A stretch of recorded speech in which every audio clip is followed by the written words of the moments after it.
Hey everyone, Effie here. Today I'll be making a card using our loose tulips stamp set. I'll be watercoloring these blossoms, so I'm starting off with an A2 size watercolor panel. I'm using Canton XL 140 pound watercolor paper, and I just started by stamping all the blossoms and some of the leaves around the two corner edges. And I'll be stamping everything in our Noir Dye Ink, which is archival. So that means that you can watercolor with this ink. In addition to being archival, our Noir Dye Ink is an intense black ink. So it's extremely crisp and extremely dark. And it's really great if you want a nice black impression. So I kind of stamped everything freehand. So after I used my MISTI to position the blossoms, I kind of just stamped the leaves all around the blossoms, and I did a little bit of masking by covering the blossoms with just some scrap paper, and I just stamped the stems so that it makes it look like the blossoms are sprouting from off the paper. For my paints, I'm using my Gansai Tambi watercolor palette. I'm using a nice bright red and then a darker red for shading, and then I use a brighter yellow for the centers of the blossoms. I can't remember exactly which colors I'm using. I apologize for that. For the Gansai Tambi watercolors, they are numbered. But usually when I paint, I don't really focus on the exact colors that I'm using. I just kind of decide if I want a red flower. I just choose a couple of red shades from my palette. I use whatever catches my eye. I don't take too much care in the exact shade. So I apologize for not being able to provide the exact shades, but I just take creative license and just choose a color and kind of go with it.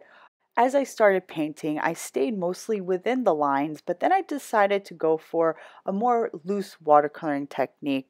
And I did choose the wet on wet watercoloring technique. So before I apply any actual pigment to my watercolor paper, I wet the area first with some clean water, and then I start dropping in pigment. As I continue to paint, you can kind of see the progression of me going from more of a neat watercoloring style to a more loosely based watercoloring style as I go more outside the lines. For my leaves, I'm using two shades of green. I'm using more of a leaf green and then a darker green for shading. And then you can see me start to go kind of outside the lines.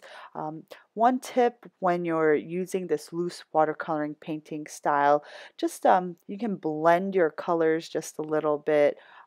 Go from light to dark and just drop in your paint and kind of go with it. In the beginning, it's gonna look like a bit of a hot mess, but once it dries, you're gonna see that the overall style, you have some nice texture, and then you're gonna have colors blending into each other. And if you're not a huge fan of this style, to keep you from going outside the lines, I would suggest maybe embossing your images, because when you emboss your image, the powder creates kind of a raised surface or raised stamp surface that allows you to kind of keep more of the color within the individual channels that the raised embossed surface creates.